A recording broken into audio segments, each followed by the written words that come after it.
Hello all, in this video I am going to explain about the pricing decisions. The subject name is Marketing Management, the course code is U18Plbl307 and the topic is Pricing Decisions and Physical Distribution.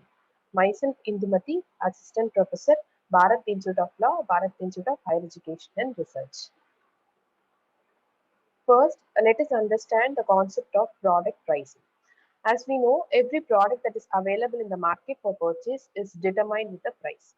This price is actually determined based on the value of the product and how much a customer will value the product. This value is completely based on the quality of the product and it also its durability, its brand name and how affordable it is to purchase. All these factors will determine the price of the product. The price should be determined by considering all these factors and also the cost of production should be considered while pricing. The cost is nothing but the actual amount that is incurred to produce the product. The difference between the actual cost and the price determined will be the profit margin for the firm. We can say pricing is the art of translating the value of a product into some quantitative terms for the customers. It is also the process of translating the product value in some monetary terms that is to be sold in the market for the customers to purchase them. Now, let us see what is called as perceived value pricing method. This is nothing but how much a customer is willing to pay for a product and based on that, the price of a product will be determined. A firm will set the price of a product by considering what product image a customer carries in his mind and how much he is actually willing to pay for the product. In some other words, we can also say that pricing a product based on what the customer is ready to pay for it. It is called as perceived value pricing. How the customers perceive the value of the product determines the maximum price that the customer will pay. So this is actually called as the price that the market will bear. This perceived value is actually based on the firm's reputation, its brand image in the market, its packaging and promotion. So here, the most important thing in the customer's perceived value is that the customer will compare the product with the competitor's product also. So if the competitors offer their product with more quality at some affordable price, obviously they will prefer the competitor's product only, right? So this is how the customers will decide about the product purchase. Now, let us see how the decisions for pricing will be made by the firm for selling the product in the market. So here, the pricing decisions or the choices that the business firm would make, right? So while setting the prices for their product or their services and all. So this pricing decisions refers to the decision of determining the price of a product. So a business firm would consider many factors while deciding about the product price. The firm has to take some many factors like the cost of production, the cost of distribution, and the cost of transportation, or also the advertisement cost and all, and the competitors' forces and the purchasing power of the consumers also. So here, the decisions concerning the price to be followed for a period of time, which we call it as the pricing decisions. This pricing decision can be of two types, which is simple pricing and complex pricing.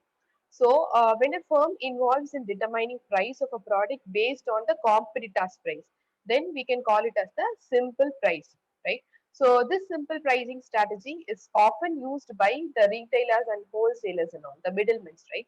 So, the companies using this simple pricing strategy, they will try to increase the sales by giving some discounts like purchase discounts or quantity discounts and also some purchase allowances and all. So then the second one is the complex pricing, right? So it is actually determined based on the quality and also the originality of the product. This complex pricing is what the customers are willing to pay for the product. So this type of pricing is actually determined through some negotiation with the customers. Like when a customer wants to purchase any some customized products like furnitures and all, they will involve in negotiating for a specific price, right? So this is how the complex pricing will be determined. Next, let us discuss about the objectives of the pricing. The pricing objectives are categorized as the profit-oriented objectives, the sales-oriented objectives, and status-oriented objectives. The profit-oriented objectives are to maximize profit to achieve the target return on sales and to achieve the target return on investment. Next, the sales oriented objective is to increase the sales volume and also to maintain the market share. The third one, the status oriented objective is price stabilization and also to meet the competition. Here, the profit oriented objective will focus on increasing the profit of the firm, obviously. The first one is to maximize the profit.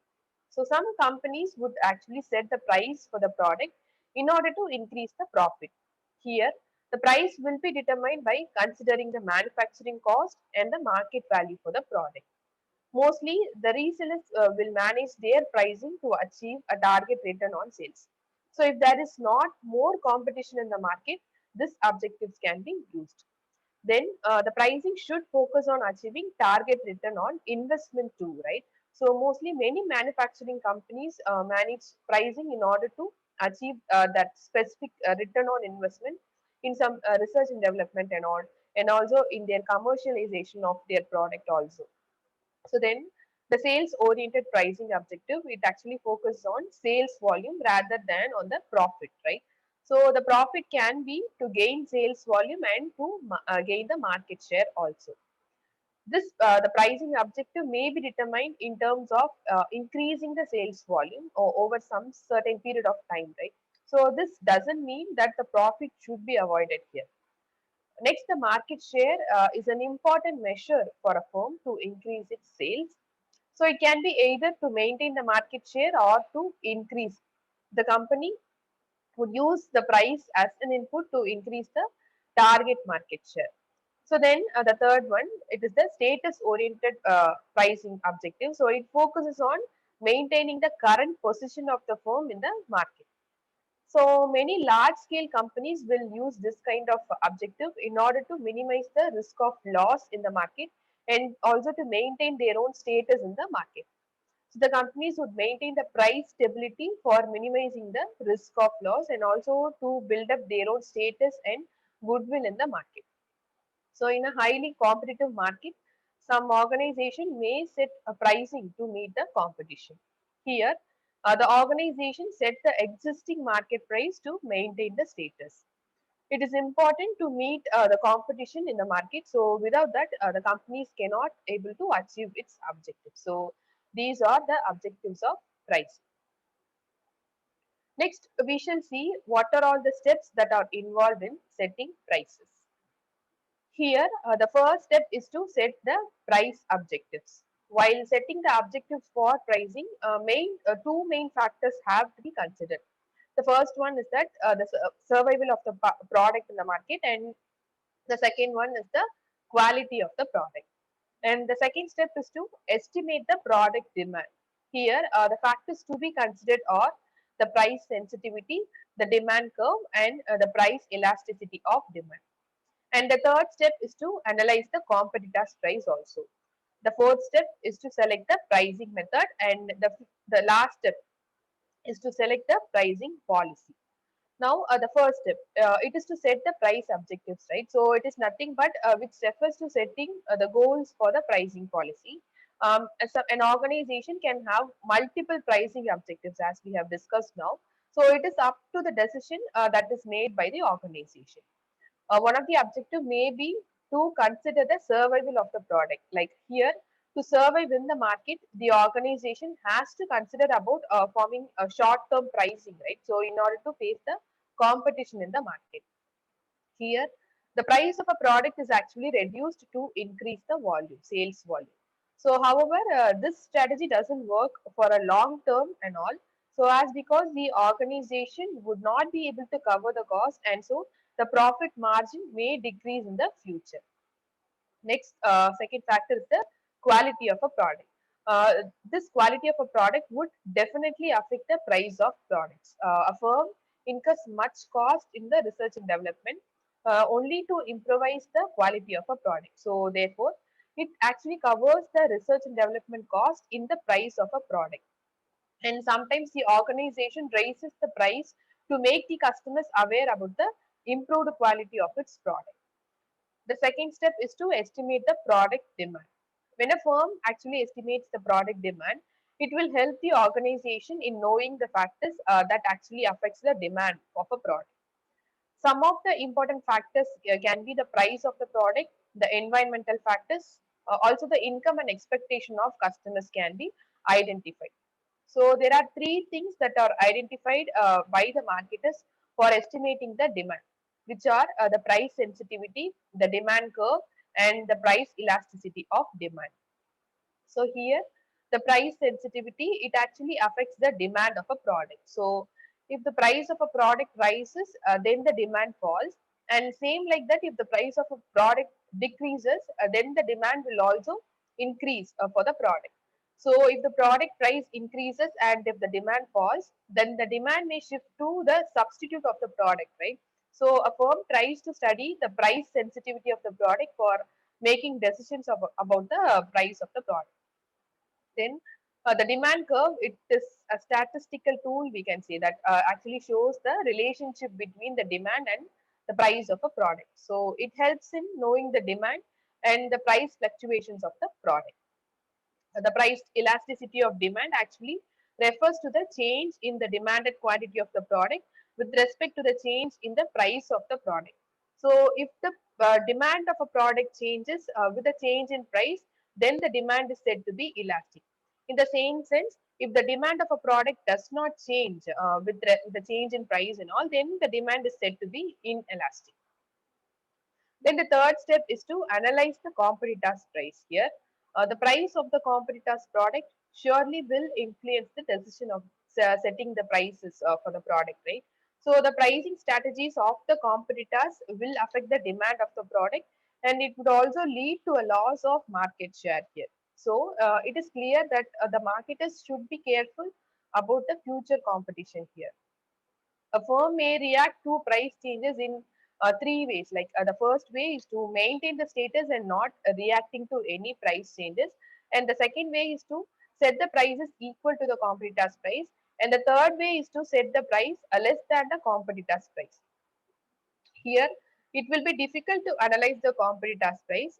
So the organization would depend on the publicly available data or any public statement also to know about the price strategies of the competitors. The fourth step is to select the pricing method. Here, it actually involves the selection of a pricing technique for setting the price. So there are various type of pricing methods that are available, which is used by many organizations, which we shall see as a separate topic here. Now, the last step is to select the pricing policy, where it actually involves a strategy or a practice used by an organization to achieve its pricing objectives. Now, let us see the factors which influence the pricing decisions.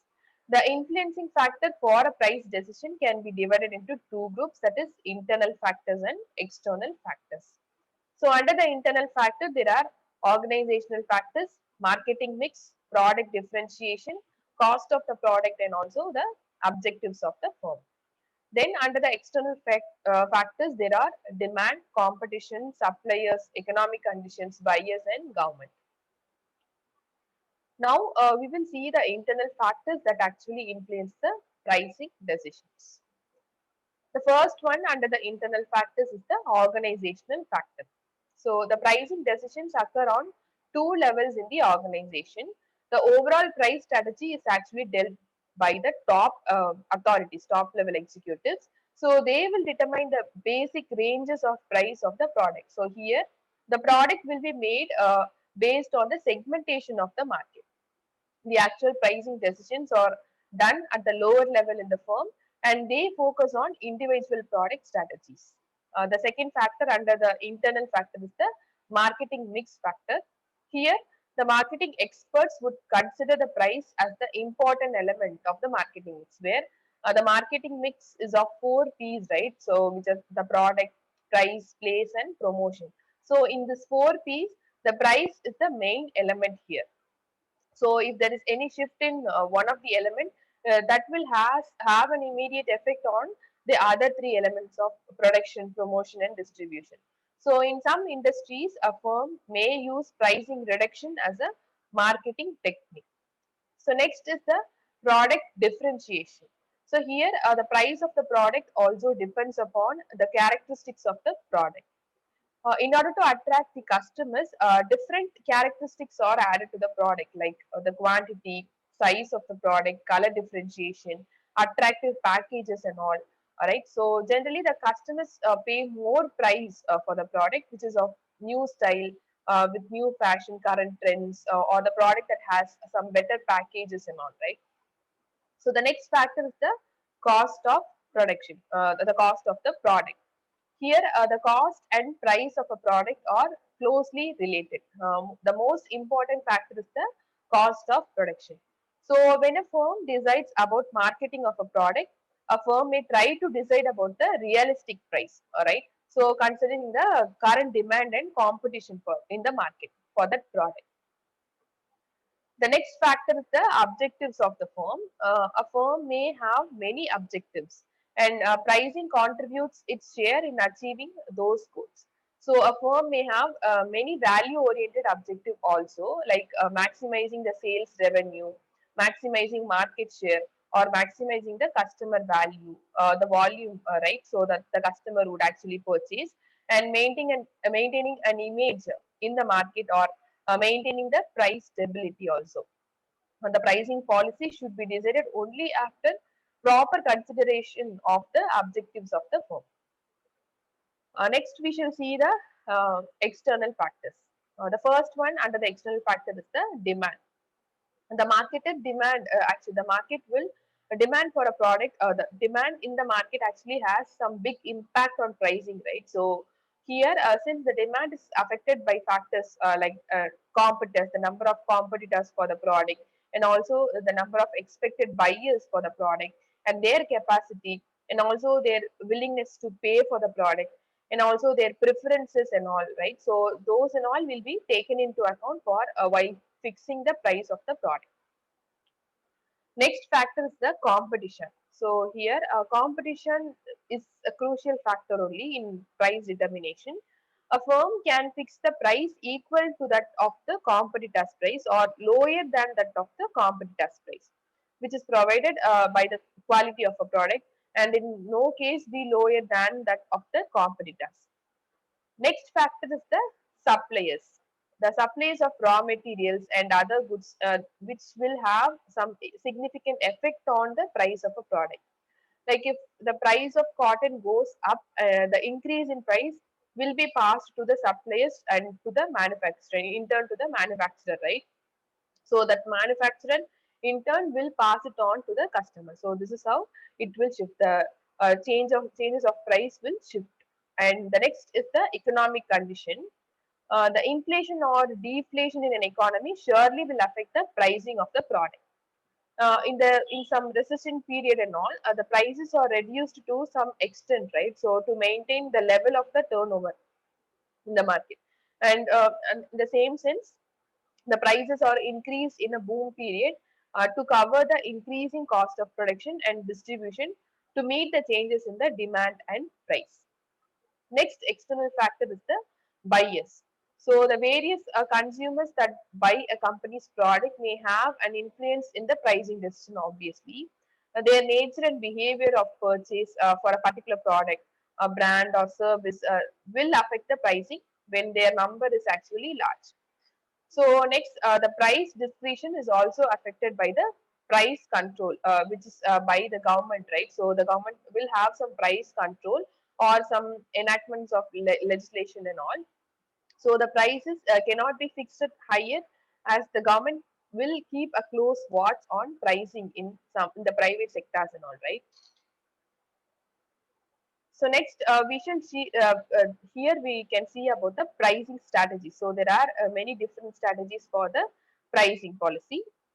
So the companies may use a variety of pricing strategy depending upon their own unique marketing goals and their own objectives and all.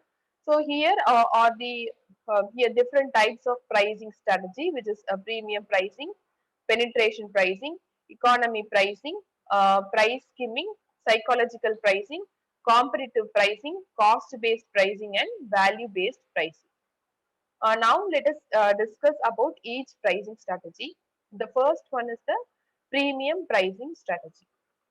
So this premium pricing strategy is nothing but establishing a price which is higher than the competitors, right? So that is premium pricing. It is a strategy that can be effectively used when there is something unique about the product in the market, right? So, like if there is any uniqueness in the product when it is compared to with the competitors, then this type of premium pricing strategy can be used. So it can be a good strategy for companies that is entering the market with some new ideas and with the hope to maximize their revenue during the early stages of the product life cycle, right? So in that time, this type of premium pricing strategy can be used.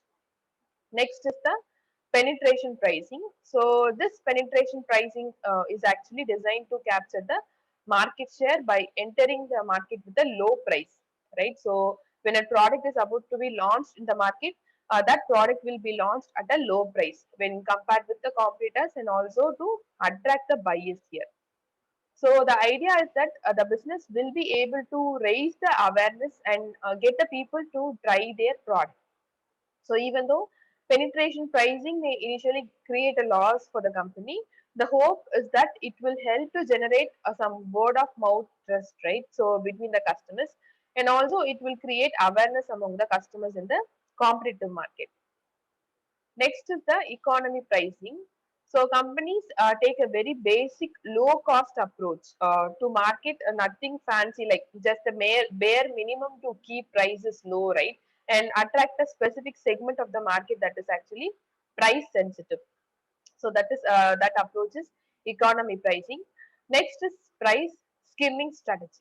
So in this price skimming strategy, the new product or service is at a price that is actually higher than its actual value. So once the market actually catches up with the product or service, then the price will come down to the real market value. So that is called as price skimming. So next is the psychological pricing. This psychological pricing, which is based on the theory that certain prices have some psychological impact. Like, for an example, rupees 99 is psychologically less in the minds of customers when it is compared with rupees 100, right? So it is a minor distinction that can make a big difference. So this is how the psychological pricing will be adopted by the companies. So next is the competitive pricing. This competitive pricing means setting prices relative to the competitors. So for example, when a new restaurant, some new restaurant might use the price which is similar to other restaurant in the same area to inform about the pricing decisions to the customers, right? So companies may choose this method to set prices slightly below those offered by the competitors to just to attract more customers towards them. So the competitive pricing can result in a price war also, in which the competitors repeatedly will slash their prices to face the competition in the market. Next is the cost-based pricing. So this cost-based pricing is a strategy that is used by the companies, right? So which that uses the cost of production as a baseline for the pricing decisions. For example, a company that actually sells some supplies, stationery supplies or office supplies and all, might set the prices that are 10% higher than production cost to ensure that it covers its expenses. So that is cost-based pricing. Next one is the value based pricing. So, setting prices based on the benefit or a value of the product is called as value based pricing. So, this value is determined by the customers, like how much they value the product and how much they are willing to pay for the product based on the value of the product. So a business using this value based pricing might charge prices that are higher than the competitors if they believe that their product are more valuable to the customers, or it has more quality when compared with the competitors product than those offered by the competitors. Now let us discuss about the physical distribution. So it is nothing but which denotes the flow of goods, right? So flow of goods between the manufacturer to the customer, where many middlemen will be involved, like the distributors. retailers and all, right? So the physical distribution is actually concerned with a physical movement of goods from the producer to the consumer. It is an important part of the marketing activity and it is a major component of the marketing mix. So it also includes all the activities which help in the efficient movement of goods from the producer to the consumer, such as the transportation, warehousing, material handling, inventory control, order processing, and market forecasting, packaging, plant and warehouse location, and customer service and all. So we can say that the physical distribution is the management of physical flow of products and operations of the flow system. So it is a process of managing the movement of goods. So this is what is called as physical distribution. So it is nothing but the flow of goods. Next, we shall see about the objectives of the physical distribution. So here, the main objective of physical distribution is to ensure the consumer convenience, to facilitate continuous production, to achieve the economy, to reduce the degree of damage or wastage, to increase the competitiveness, and to lower the idle stocks, to ensure continuous availability, and to achieve rapid turnover of stock. So the first is to ensure the convenience of the customers. So it is the primary objectives of the physical distribution. So the right kind of distribution can increase the consumer convenience. They can buy the product as per their needs at any time from their convenient place, even at a reasonable price. Similarly, the middlemen involved in the physical distribution who sells product of various companies can offer consumers a price a chance to select the most suitable products. Smooth and continuous flow of goods can add to total consumer satisfaction here. Next is to facilitate continuous production. The distribution process is directly beneficial to the producers also. The continuous production would contribute a lot to the distributors, consumers, and also the society at a large. An efficient distribution network facilities continuous production because of the storing facility, rapid means of transportation and communication, access to the global market, and advanced ordering, buying incentives to sell in off seasons also, and rapid ordering and executing and all. So next is to economize distribution, right? So it is one of the objectives of physical distribution. A suitable distribution system will result into lowering overall cost in a number of ways.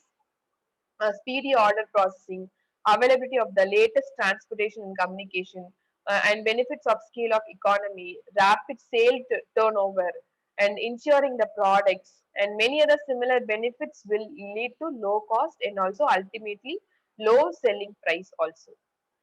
Next is to reduce degree of damages or the wastages. Here, a company can reduce the product damage that takes place during storage or transportation and handling also. Also, the availability of insurance at a lower premium can reduce some considerable risk during the storage and transportation. Use of cold storage, rapid and safe means of transportation, and some other facilities relating to distribution can reduce the damage or wastage of product. So reduced damage and better quality significantly will contribute to the success of the product. Next is to increase the competitiveness. So today's market is obviously characterized by the cutthroat competition, right? So all sellers are fighting for some better offers to their consumers. A company can increase its competitive strength by a systematic distribution networks. So here many companies can distinguish their offers by availing products differently than the competitors. So effective distribution affects positively to services availability, timing, price, and some other similar benefits also. Undoubtedly, if all the components of distribution work effectively, the physical distribution can be a powerful mean to fight with the competitors. Next objective of physical distribution is to lower the idle stocks. So here this objective actually relates with the inventory control. So the producers and distributors can minimize reordering size or safety margin by effective distribution system due to speed and precision in placing and executing orders and advanced ordering by distributors and all. They are not required to maintain more stocks of the finished products. So this facility can reduce overall inventory cost and the need of working capital also. Next is to ensure continuous availability. This objective is concerned with offering direct benefits to the customers. Due to wide availability of products, consumers are not required to store the essential commodities. They can buy the rigid quantity as and when they actually need. This leads to several benefits to the consumers. Next is to achieve rapid turnover of stock. The physical distribution is also targeted to speed up turnover of stocks from investment of cash in raw materials to realization of that cash through the sales of finished goods can be speeded up here. The stocks can be speedily converted into cash, so the duration of working capital cycle can be reduced and the need of working can be minimized. Now, let us see the importance of physical distribution. It actually includes creating time and place utility, facilitates product planning. It helps in maintaining in maintaining the inventory, reducing the cost of distribution. It facilitates better customer service. It also improves the sales volume. It also facilitates the stabilization of prices and economies of large scale production, and it acts as the source of employment. So first, it creates the time and place utility. So here are the physical distribution activities help in creating the time and place utility, right? So this is actually done through the transportation and warehousing. The transportation system creates a place utility as it makes available the goods at the right place when they are actually required. Warehousing creates time utility by storing the goods and releasing them when they are actually required. Next, it facilitates the product plan. So, as distribution system actually decides about the level of storage and transportation of products, it is crucial to undertake distribution decisions at the time of product planning. So, it facilitates the product planning. It also helps in maintaining the inventory. So, an effective distribution system enables the smooth flow of goods through the organization. Therefore, it helps in maintaining the appropriate size of inventory in the organization. It also helps in reducing the cost of distribution. Due to the exact analysis of the storage and transportation cost within a distribution system, it is possible to minimize the cost of distribution in an organization. This will not affect the customer service and the customer satisfaction also. Then it facilitates better customer service. So as a distribution system is actually focused towards providing the customer service in the most convincing manner, it actually improves the level of customer service. A service like the installation service, repair service, and sale of some spare parts and all will offer great customer service. Then it also improves the sales volume. With the help of different innovative inventory techniques, the distribution system improves the sales volume of the organization. It helps both the manufacturer and also the consumers here. The manufacturer distribute a large number of inventories on low distribution cost, whereas the consumer starts stocking less due to the assured supply of goods. Then it facilitates the stabilization of prices. Through effective warehousing and transportation, the distribution system is able to regulate the flow of goods in the market. Therefore, it helps in maintaining a balance between the demand and supply, and thus it facilitates the price stabilization in the market. A good distribution system is able to move the goods from a place of excess to the place of shortage. In this way, it maintains the similar price of a product at two different places. It also helps in the economies of large scale production. An efficient distribution system leads to the large scale production of goods within an organization. It also helps in delivering production benefits to a large number of customers. Then it also acts as the source of employment here. So for any organization, the distribution function is an important function, as a production function, right? So a number of employment opportunities are offered by the distribution system, like the different roles, like the salesman, marketing manager, advertisers, traders, are all offered by the distribution system of different organizations, right? So this distribution department alone acquires 25% of the total employment opportunities that is available in the modern times. Next, we shall see the components of physical distribution. The first component is the order processing. This order processing is the starting point of any distribution activity. The order processing includes activities like receiving the order, handling the order, granting credit, and then invoicing, preparing the invoice for the product, then dispatching, and then collecting the bills. So each customer expects that the order placed by him is implemented without delay and as per the specifications of the order. Next component is the storage and warehousing. So here the storage means making proper arrangements for retaining the goods in proper condition till they are actually demanded by the consumers. There are many products which are seasonally produced but are used throughout the year. They can be stored and later that will be released, right? So warehousing provides the storage function.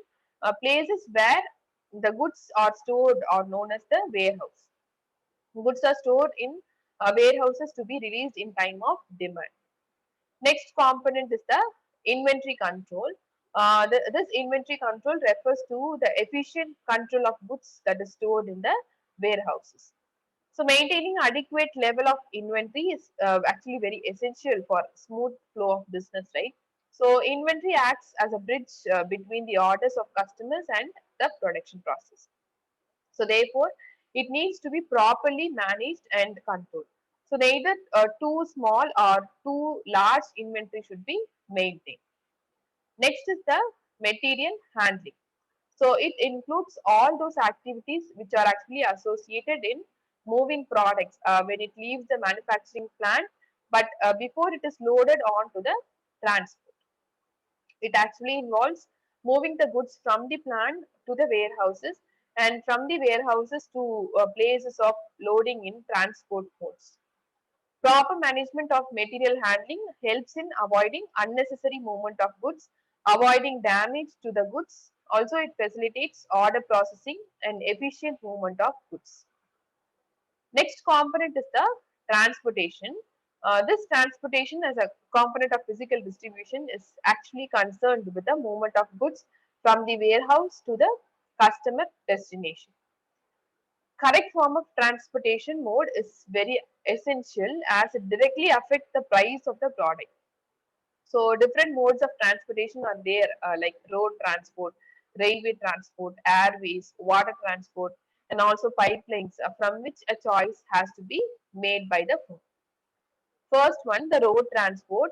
So it is an old ancient form of transport, and it plays an important role in the marketing process. Road transport may be through different means, like transport by animals or camels, or transport by human beings like porters and all, or transport by automobiles like truck, heavy vehicles, buses and all, right? So this road transport is flexible and economical. However, it is actually unsuitable for long distances. Then the railway transport, it is actually suitable for transporting bulk goods over long distances. It is economical mode because a large volume of traffic is handled over a large network of railways. However, it is inflexible as it is unfit to transport goods to some rural areas and all. Further, it involves huge maintenance expenditure also. Next is the water transport. Waterway is an important mode of transport for heavy and bulky goods in some large quantities.